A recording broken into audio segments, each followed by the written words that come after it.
Hey guys, welcome to a new What If. What if Eren was reborn with all his memories?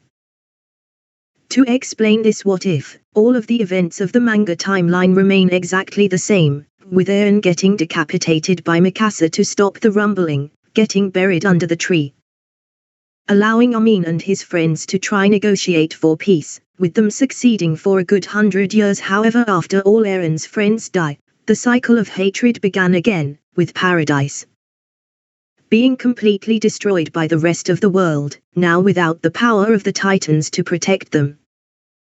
One day, a small boy with his dog stumbles into Eren's tree, falling down a hole in it, landing in a pool of water, connecting with the hallucigenia, once again reviving the power of the Titans.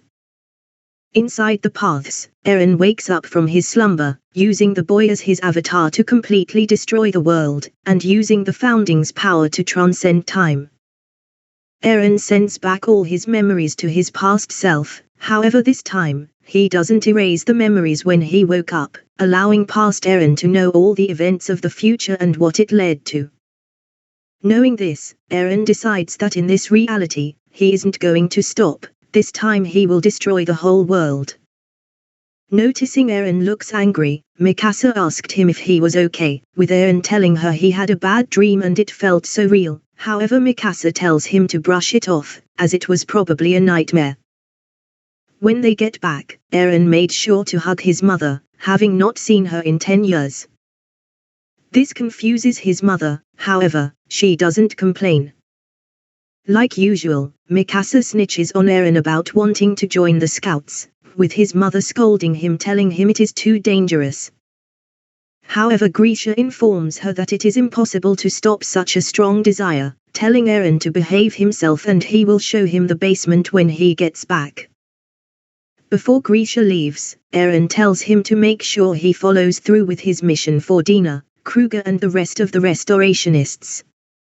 Shocked as to how Eren knows about that, he tries to ask Eren how, however he is cut off by Eren, telling him to make sure he also takes a hardening serum too.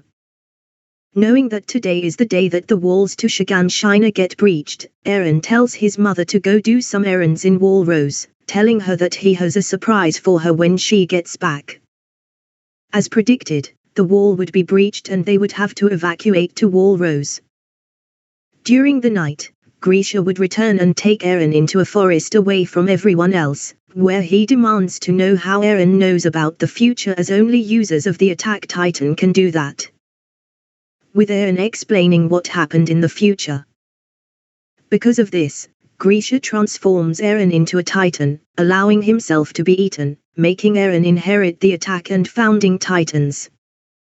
As expected, without royal blood, Eren was unable to activate the powers of the Founding Titan to start the rumbling, so Eren decides to train his Titan abilities. Mastering hardening and being able to transform up to 3 times without tiring by the time he enlists in the military in the year 847. Happy to see his friends again, Eren naturally became friends with everyone, even crying when he saw a few of them such as Sasha, as he knew about her death in the original timeline. Vowing not to let it happen again. While they were eating on one of the first days of training, everyone was talking about how much they hate Titans, until they ask Eren what his views on Titans are. With Eren putting his hands together sighing, stating that he pities them as they had their humanity stolen by those damned Malians, turning his head towards Berthold, Reina, and Annie. Asking them what their views are, however they are too shocked to answer. Luckily, they didn't have to, because everyone was brandishing Eren as crazy, as what he just said made no sense. Realizing his mistake, Eren says maybe I am just tired and steps out, to get some fresh air and to go train some more. While walking out the room berating himself for accidentally mentioning Molly, he sees Krista helping Potato Girl, so walks over, putting his hand on her shoulder. Asking her what she is doing and why she is acting like someone she is not, as no one is that kind. Also, it's kind of infuriating to watch. While saying this, he accidentally calls her Historia out of habit. Noticing this and seeing her reaction, Eren tells her that they need to have a talk, however they need to go somewhere private. having noticed Yama and Mikasa watching them. When they got to somewhere secluded, Historia demanded for a reason why he knew her real name and asks if they have met before. Eren thinks for a bit to come up with a reason without explaining everything about the founder and his future memories, however not being able to think of a way, then telling Historia to relax, as he was going to tell her how he knew anyway. He then says basically, I have never met you in my life, however I have met you in the future. Confused, Historia asks him what he means by the future, however Eren says that it will take too long to explain the whole story, telling her to press her forehead against his as if all goes well. She might be able to see some of his memories. Still confused but having no reason to reject, Historia does as Eren says, seeing vague flashes of Eren's memories of her, and an erased memory of her sister Frieda Reese. Disorientated, Historia demands to know what just happened and how he did it, but Eren told her not to worry about it, telling her that basically his future self sent his memories to his past self, giving him the ability of knowledge from an alternate timeline, so that he could complete his mission in full this time round. Interested in what his mission is, Historia asks him what he means by that, however Eren tells her that she isn't ready to know about it all, however he assures her that he will tell her when the time comes. Historia then asks why he told her about everything, with Eren telling her that in the future timeline, he trusted his friends and chose Mikasa instead of her, so in this timeline to reach his goal, he is going to choose her.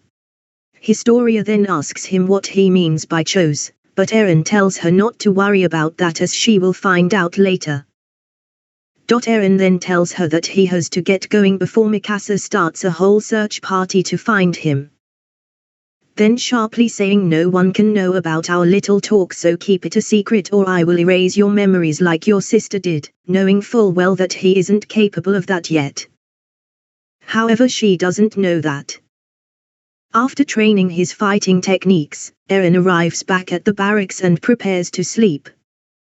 However, he is intercepted by Reina and Berthold, who question him on how he knows about Molly and other stuff no one else knows about. But Eren tells them he will tell them in tomorrow after training, going to sleep. The next day, ODM gear training began, and due to Eren having over 10 years of military training and experience, Eren was perceived as a natural at fighting and using ODM gear. Even being able to use the ODM gear with the broken belt, shocking Commandant Shades. Eren then asks for a functioning belt, being able to use it as if it was as natural as walking. Witnessing this, Chista knew that what Eren had told her was true, as only a trained soldier could do what he just did. She then praises his ODM skill, asking him if he was always such a natural at stuff like this. Eren then thanks Historia, telling her that he actually failed the first time due to the belt being broken. Before he could expand on what he meant, he is cut off by Yama, asking him if he hit his head or something, as this is Krista, not Historia, whoever that is. Eren then corrects himself, thanking Krista, but stating he defiantly prefers Historia to Krista, she is a lot more badass. Then looking at Yama, telling her that him and Krista are somewhat childhood friends, as they had met before on one of his father's regular checkups, as he used to be a doctor. And when they were younger, he didn't know her name, so he used to call her Historia, and the name just kind of stuck with him. Yama still says that even if they are childhood friends, he should at least get her name correct, walking off with Krista against her will. After training is over, Eren is pulled aside by Reina and Berthold, who ask him once again what Molly is, with Eren telling them to follow him just in case it gets confrontational. Walking to the top of a cliff, overseeing a river. While walking, Reina asks Eren if he had had military training prior to this, as he was a natural, with Eren brushing it off, asking Reina and Berthold the same thing. When he made it there, Eren tells Reina and Berthold that his father was a subject of Yama from the internment zone in Mali, who was shipped to paradise to be turned into a mindless titan for being an Eldian restorationists. However, he escaped due to a Titan transformation error leading to the death of all the Malians on the boat, allowing his father to travel towards the walls.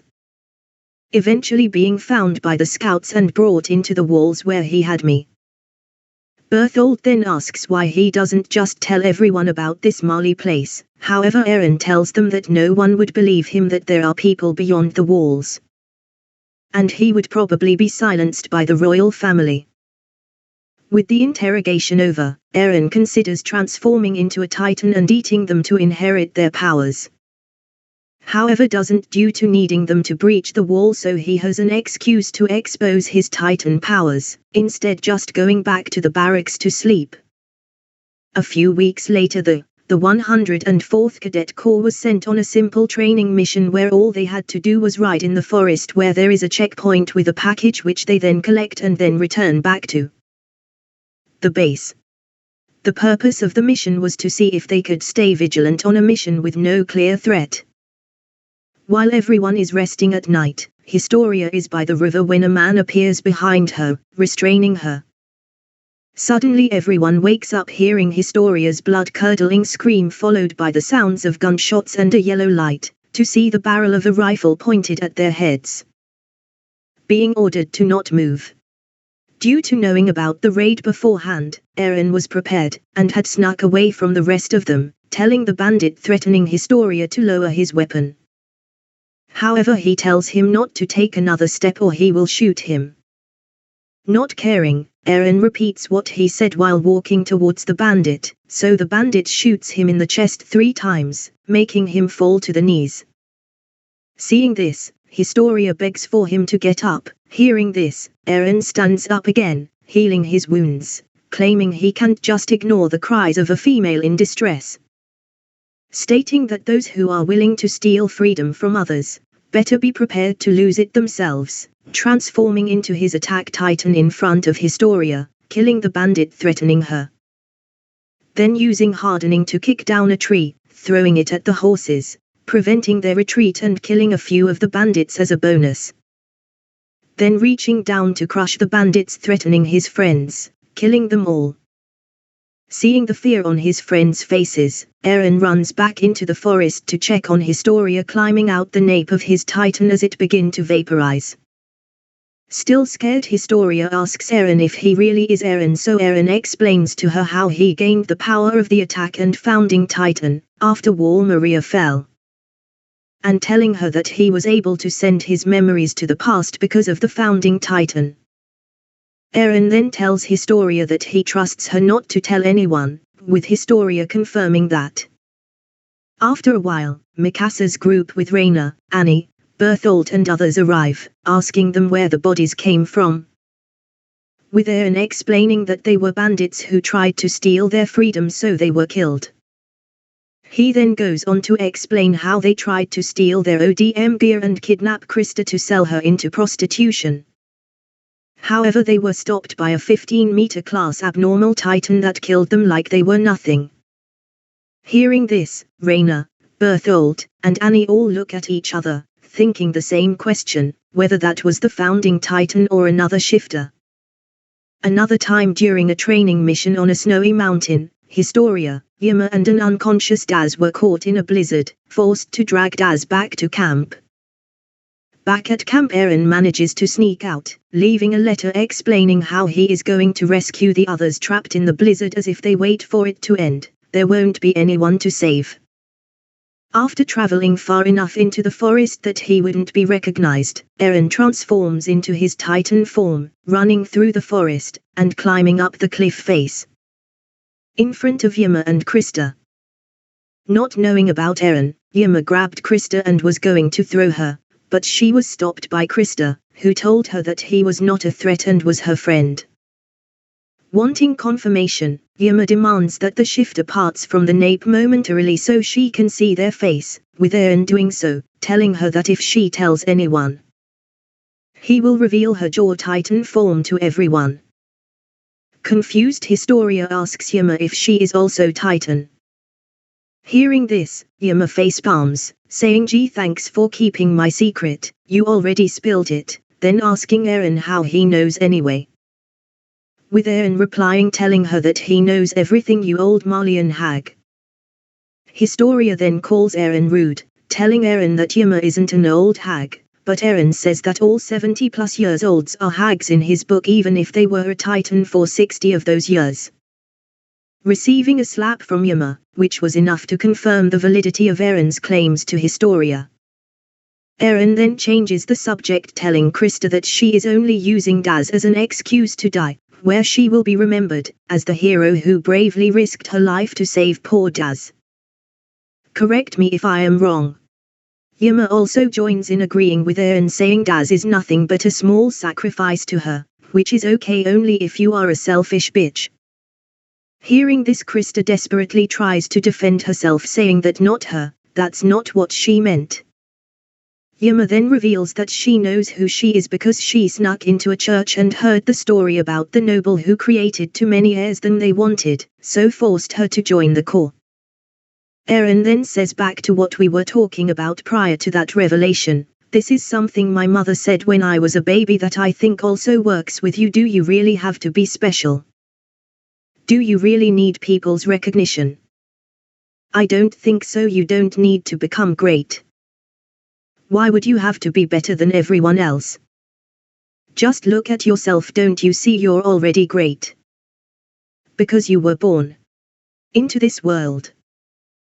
Which made Historia smile, as it was the complete opposite of what she had been told her whole life, as she believed there was no point for her to even have been born, so she was trying to make a reason by sacrificing herself. Eren then told her not to give up on her name, and to be proud of it, as if she gives up on it, she will be allowing others to control her life and therefore nothing but a slave. But if she takes back her name and lives a life she can be proud of, then she will be free and have her revenge. Eren then picks up Daz, Yeager and Historia, and carries them back to camp. Back at the camp, everyone started to realize Eren isn't there, asking Mikasa and Armin where he went, already having an idea of where he is, which was confirmed by Armin, telling them that Eren left a letter informing them that he ran off into the snowstorm in search for Krista. They then hear a loud noise outside. Believing it's an avalanche, they check it out to see Eren in his human form carrying Daz, with Yeager and Historia following behind. In the year 850, around 2 years later and 5 years since the first breach, the 104th Cadet Corps graduates, with Eren being in the top 3. Just behind Mikasa, yet still choosing to join the scouts as planned. Okay guys, this is the end of the first part. If you enjoyed, please consider leaving a like, commenting, and subscribing. With that out the way, this is Demonic Saiyan saying bye.